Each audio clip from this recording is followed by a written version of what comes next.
everyone, we are from NASI team and we are going to have a short presentation about what we are currently doing for our bioinformatics project. Our title is Immunoinformatic Analysis of Glypican-3 as Potential Peptide Vaccine Candidates for Hepatocellular Carcinoma in Indonesian Population.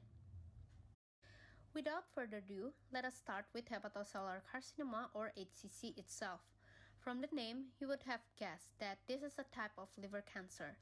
HCC is the sixth most common cancer worldwide, with 4.7 incidents. Since our liver is very important, can you imagine what possibly could happen if such an important organ got cancer? That is why it is not surprising when we found such a high rate of mortality related to HCC. We may suspect someone has HCC when they have liver problem that manifests as weight loss, upper abdominal pain, and the most obvious one, jaundice. HCC is commonly caused by chronic viral infection like hepatitis B or C, toxin exposure, and also clinical complications such as cirrhosis. And for this reason, having vaccinated against hepatitis is crucial. Maintaining healthy diet is also very important to keep away from cirrhosis. HCC is very difficult to treat, especially at later stage. Here, the staging is based on Barcelona Clinic Liver Classification, and this treatment is based on 2012 guideline. So for early stage, resection is the most favorable option. They can also have liver transplantation. This is the most successful therapy for liver cancer, but bear in mind that not all people can be candidates for transplantation.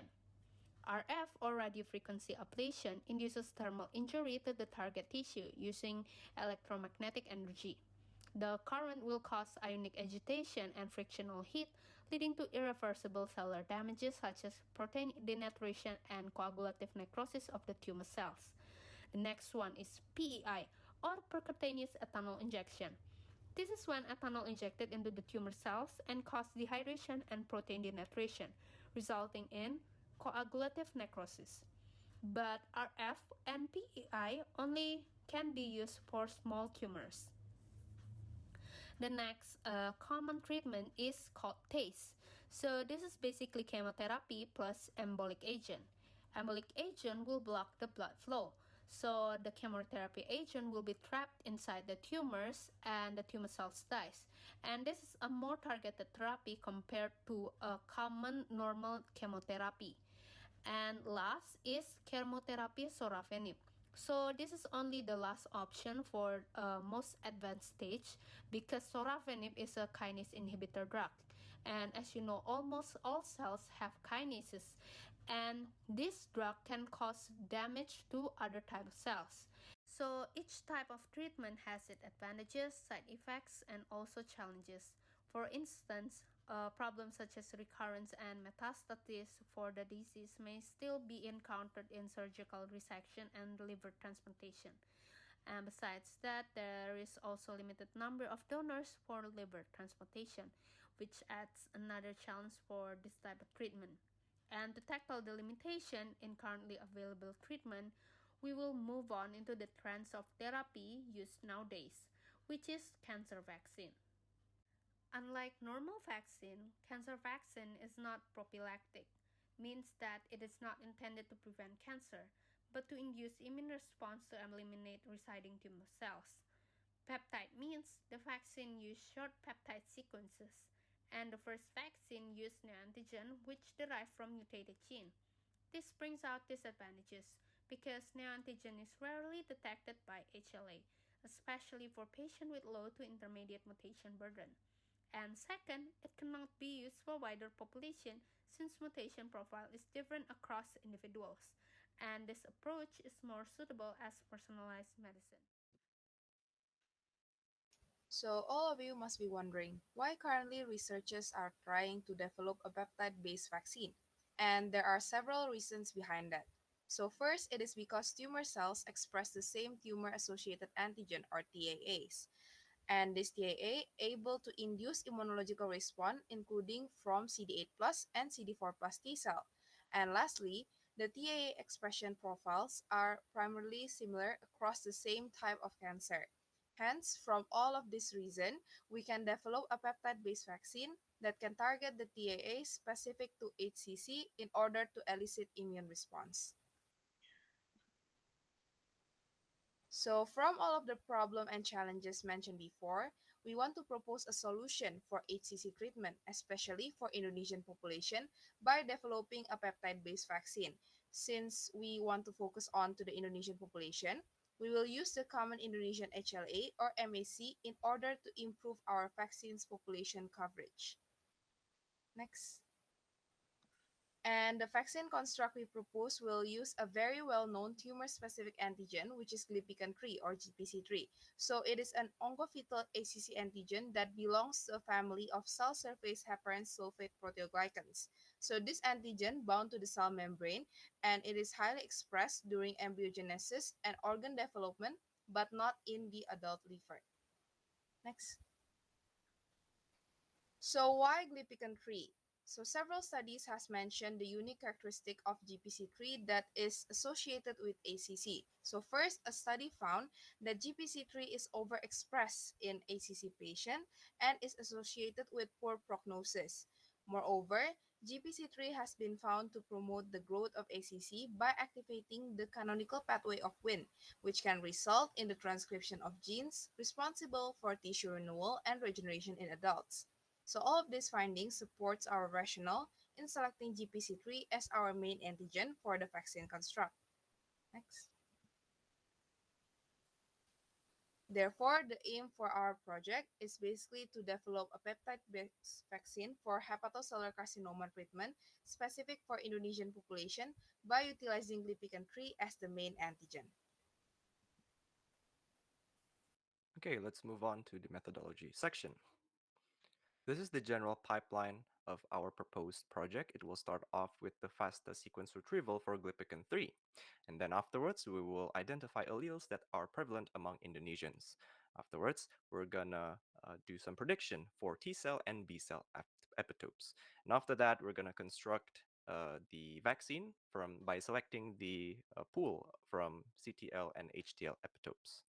And then we're going to do a population coverage analysis, vaccine evaluation, and finally 3D modeling.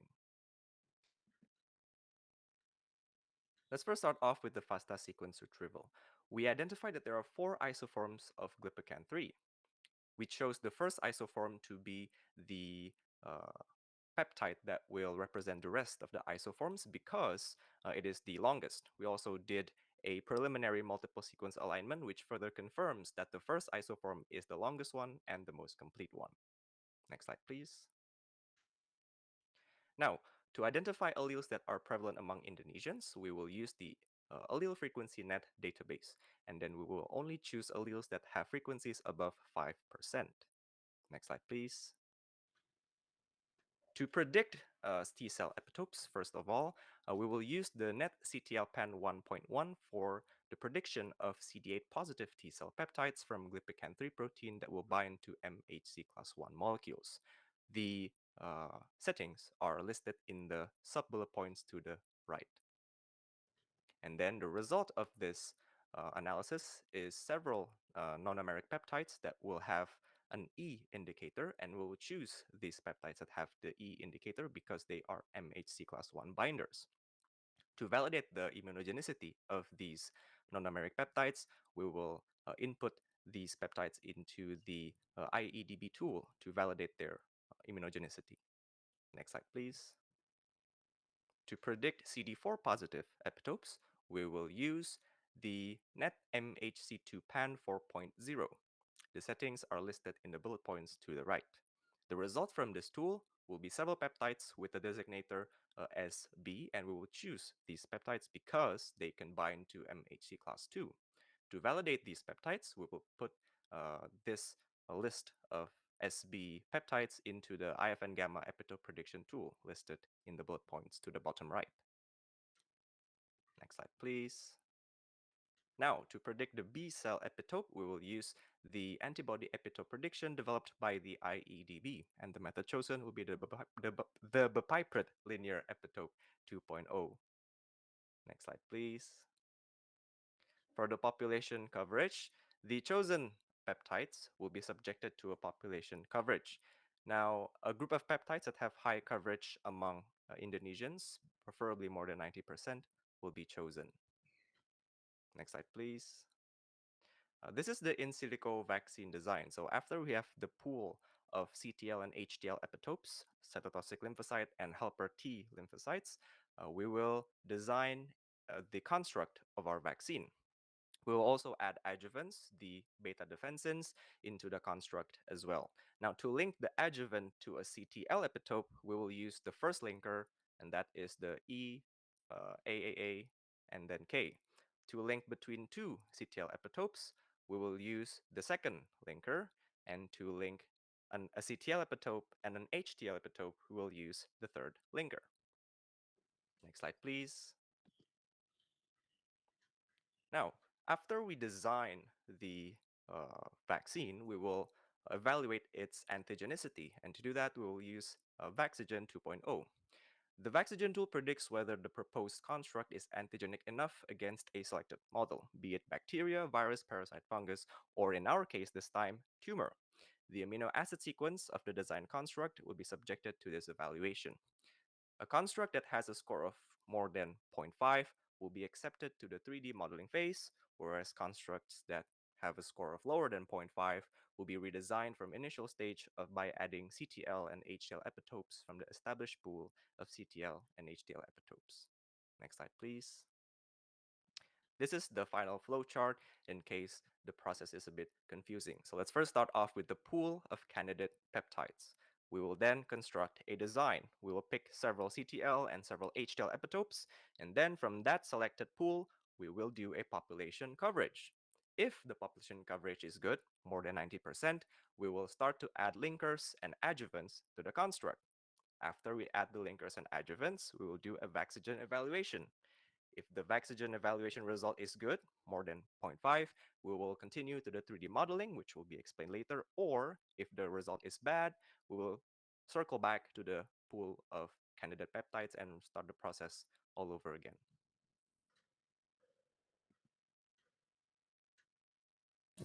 Okay, I would like to explain about the 3D modeling and docking. First, I would like to explain about the peptide 3D modeling. The way the small peptide falls and forms a 3D structure was predicted using the Raptor X server and then using the Galaxy Refine server to refine the further predicted structure.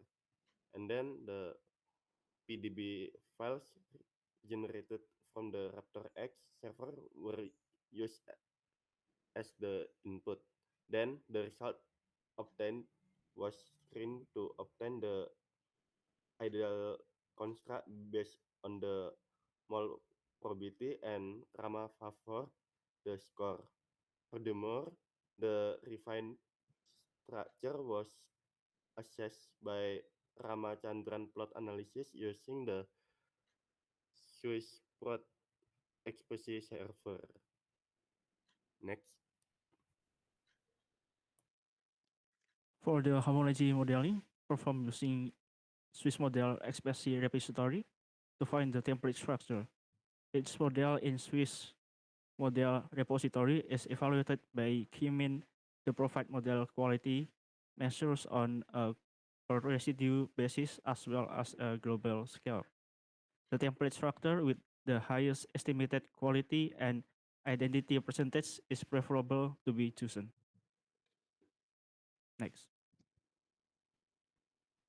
For the molecular docking was performed by the CRISPR plugin through the Primal. The utility algorithm is the Lamarckian genetic algorithm or LGA to check the binding affinity of the 3D structure and molecular docking. Next. And this is our reference. Next.